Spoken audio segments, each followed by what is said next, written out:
Nako, pasensya na kayo dito ha. At Okay lang yan, Mother pasensya na Lily. kayo ha.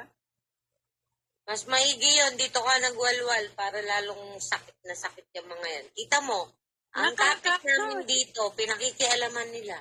Dapat ba nila pakialaman yan? Ang sarap ng kain ko. Nandito ako sa mall. May merienda. Anong oras na dito? Alas 4 na. May merienda sa mall. Tapos, habang kumakain ako, nakabidya ako, nawalwal mo ako.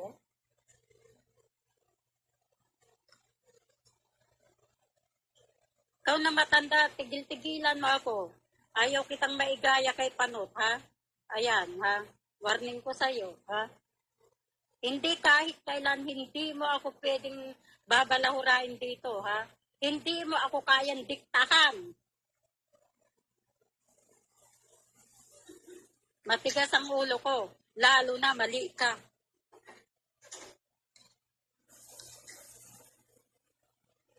Visit ka? Bakit ikaw na matanda ka, hindi ka ba masaya sa buhay mo? May asawa ka. Oh, may amo ka. Kumikita ka. Ako, wala akong asawa. Pero nag-i-enjoy ako. Nakakalabas ako mag-isa. Kakalakad ako mag-isa. Pag gusto ko sa kaibigan, magkikita kami. Ikaw, hindi ka maligaya. Nandiyan ka na lang sa walwalan. Ganyan ka na kalala. Tragis na to ah. Yan, sabi na tuloy ni Dragon Boy, ang tapang pala ni Lily. Love you. Nako, ikaw, Dragon Boy, umayos ka. Huwag mo akong tililingin dyan. Wala akong kasalanan sa'yo. Tigilan mo rin ako. Love you na nga daw eh. Love you, Lily. Sabi niya, Nagkakamali ka, tanong din minsan pag may time. Baka ikaw may isali ka kay Burnik, kay Buda. Tsaka kay Idiot. Ay, hindi. Okay na. Si Patosa, okay naman na siya. Inakyat ko yan kagabi. Diba? Tama. Sumama yata look sa'yo, Mother Lily, kasi sabi mo, wag mo yan. Nagjo-joke lang naman yan si Patosa. Okay lang daw, kahit saan lang daw ako pumunta. Basta lang daw magpa-Gcash ako. Mother Lily, meron akong sasabihin sa'yo. Naalala mo nung time na magkakasama pa tayo sa BFT? Oo. Diba? Kaya ka nag-left the group. May sinabi ko sa akin na ayaw mo ng gulo. Diba? Oo. Ito naman si PKM. Shoutout PKM. Ako pa lang, nagpapaalam pa lang, nagsasalta ako. Hindi ko alam. Biglang bumaba, nagkukumit na nag-left the group na inunahan pa ako. Inunahan ka nga kasi nagsusumbong din yun. Pero totoo yung sinabi ni PKM, totoo yung inunahan niya ako. Oo, kasi nung time na yun, Mother Lily, may sinasabi si PKM, parang binara. Hindi pala parang, binara ni Bernie. Na ikaw naman, wala ka namang kundi sinabi. Si Jeno, ako, ikaw naman, puro ikaw. Ginanon siya. Parang, tumawa pa rin si PKM, pero napahiya niya yung tao. Diba, pinapahiya din ako niyan, madalas, sa live. Hindi lang ako umiimik. Pero diba, Mother Lily, sinesermonan ko dun sa loob ng GC natin, diba? Sinabi ko rin yun sa kanya na nag-replay ka, ayaw niya maniwala. Nagsumbong daw si Laila sa'yo. Sorry, Laila. Wala nagsumbong sa akin. Lahat kayo biktima nito, pati si Laila biktima niya.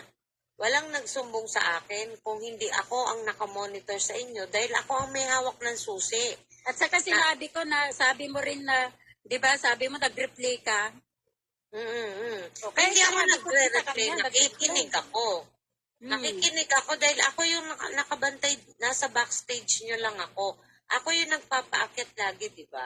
Ako yung laging nagbababa. Saka late na yun. Kaya siguro, aywan ko kung tulog ka na ba nun. Basta kaya ako nakikinig.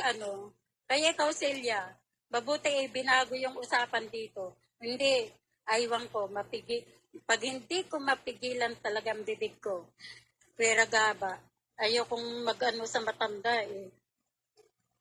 Eh, salbahe naman, pakinggan mo. Pakinggan mo kung paano. Sabi nga ng kaibigan ko, katatapos namin nag-usap 2 oras, ate, wag mo nang patulan, wag mo nang patulan. Eh sabi ko, sige, nagtitimpi pa naman ako dahil ilang beses na niya ako inaano niyan eh. Oh, wag mo nang patulan kung ano marinig mo. O ngayon, pinatulan kita, hindi ako nakinig kaibigan ko. Oo, kasi naka-live sila ngayon eh. Naka-mirror tayo, oh. Oh, pakinggan mo. Sa kanya kasi talagang tama lang siya. Sa sarili niya, pwede niya sabihin, hindi mo lang kwenta, siya yun. Totoo yun. Eh anong pakialam mo, Silya? Anong pakialam mo? Hindi mo na yung pag-aari kay Rosa. Hindi mo pag-aari yung LS ni Rosa. At saka may usapan kami doon. 3 kaming aakyat doon. Mag-usap-usap. Kaya walang kakwenta-kwenta yung usap-usapan namin doon. Kaya yun ang sinabi ko kay Rosa. Okay naman kay Rosa. Anong pakialam mo? Ha? Ang pakialam mo, Bornek, Buda, yung LS nyo. Correct. Hindi nga. Ang pakialam mo, wag mo nang pakialaman yung LS ni Rosa.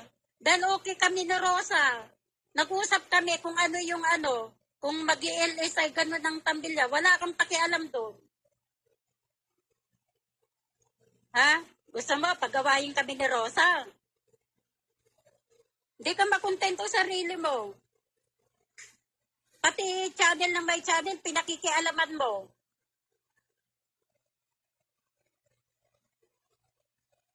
Mag-instigate ka para mag-away-away kami ulit. Hindi na mangyayari yun. Nag-chat na kami ni Rosa. Pakialaman mo kung saan ka, hindi ka makontento ah.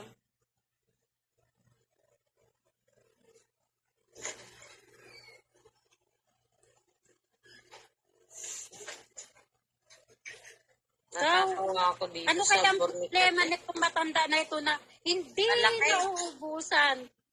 Malaki Ano ang kaya- problema niya, Nati Lily. Kasi lahat ng tao pinakikialaman niya. Oo, at saka pati LS na may LS pinakikialaman. Ano kaya ang problema nitong matanda na ito na yung hindi siya nawawalaan ng walwal? Hanggang umpisa sa umaga, hanggang sa mag-end live na kung saan siya.